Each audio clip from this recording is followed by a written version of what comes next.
রসগোল্লা খেতে আমরা সবাই ভালোবাসি। আর গুঁড়ো দুধ দিয়ে যে কোনো মিষ্টির রেসিপি খেতে ভীষণ ভালো হয়।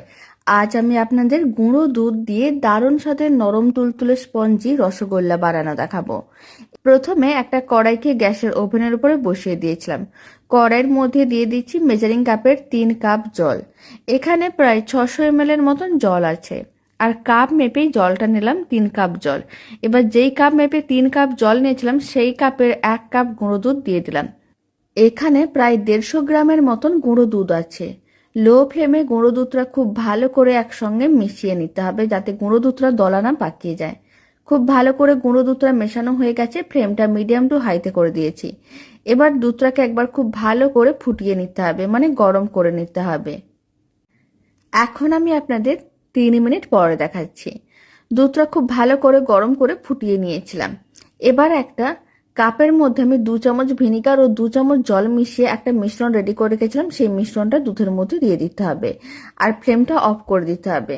তারপরে ভিনিগার ও জলের মিশ্রণটা এইভাবে দুধের সঙ্গে ভালো করে মিশিয়ে নিতে হবে। এতে দুধটা খুব ভালোভাবে কেটে ছানায় পরিণত হয়ে যাবে। খুব সুন্দরভাবে ছানাগুলো রেডি হয়ে গেছে। এবার আলাদা করে নিতে হবে। তার জন্য একটা বড় ছাঁকনি নিয়েছি। পুরো মিশ্রণটাই ছাঁকনির মধ্যে দিয়ে দিলাম, এতে কিন্তু ছানাগুলো আলাদা হয়ে যাবে। তারপরে ঠান্ডা পরিষ্কার জল নিতে হবে আর এইভাবে ছানাগুলোকে 3-4 বার জল দিয়ে ধুয়ে নিতে হবে যাতে কোনো রকমের ভিনিগারের টক ভাব না থাকে। যদি ভিনিগারের টক ভাব থেকে যায় তাহলে কিন্তু মিষ্টির মধ্যেও টক ভাব চলে আসবে। তাই এইভাবে বেশ কিছুটা পরিমাণ জল দিতে হবে আর খুব ভালো করে ছানাগুলো ধুয়ে নিতে হবে। খুব ভালো করে ধুয়ে নেওয়ার পরে ছানাগুলোকে এইভাবে প্রায় 3 থেকে 4 মিনিট ভালো করে প্রেস করে নিতে হবে যাতে ছানার মধ্যে এক্সট্রা জল না থাকে। প্রায় 3 মিনিট খুব ভালো করে প্রেস করে এক্সট্রা জলটা বের করে নিয়েছিলাম। আপনারা দেখুন ছানাগুলো একেবারে শুকনো আর ঝুড়ো ঝুড়ো হয়ে গেছে। এবার ছানাগুলোকে একটা বড় কোনো জায়গার মধ্যে নিতে হবে। তারপরে 4 থেকে 5 মিনিট এইভাবে খুব ভালো করে মেখে নিতে হবে যাতে ছানাগুলো বেশ নরম হয়ে একটা ডোয়ে পরিণত হয়ে যায়। এইভাবেই মাখতে হবে। যত ভালো করে ছানা মাখা হবে মিষ্টিগুলো তত বেশি নরম তুলতুলা স্পঞ্জি হবে, খেতে তত বেশি ভালো লাগবে। এখন আমি আপনাদের 5 মিনিট পরে দেখাচ্ছি। আপনারা দেখুন ছানাটাকে খুব ভালো করে মেখে নিয়েছিলাম। ছানাগুলো এরকম একটা ডোয়ে পরিণত হয়ে গেছে, তার মানে বুঝে নিতে হবে খুব ভালো করেই মাখা হয়ে গেছে। এবার আমি 4 চামচের 1 চামচ দিয়ে দিলাম ময়দা। খুব বেশি না, একেবারে অল্প ময়দাই দিতে হবে। তারপর খুব ভালো করে মেখে নিতে হবে। এইভাবে অল্প একটু ময়দা দিয়ে দিলে মিষ্টিগুলো বানানোর সময় আর ভেঙে যাবে না। এখন ডোটা থেকে এরকমই ছোট ছোট করে লেচি কেটে নিতে হবে। লেচিগুলো খুব বেশি বড় করে বানানোর দরকার নেই, কারণ মিষ্টিগুলো রেডি হওয়ার পরে সাইজটা অনেকটাই বড় হয়ে যাবে। এবার একটা লেচি নিয়ে নিলাম। লেচিটাকে গোল বলের মতন করে বানিয়ে নিতে হবে যাতে কোনো রকমের ফাটল না থাকে। সমস্ত লেচিগুলোকে একইভাবে গোল বলের মতন করে বানিয়ে নিয়েছিলাম। এবার এক সাইডে রেখে দিচ্ছি। আর এদিকে চিনি শিরা রেডি করব। তার জন্য মেজারিং কাপের দিয়ে দিচ্ছি 1.5 কাপের মতন চিনি। এখানে 250 গ্রামের মতন চিনি দিলাম।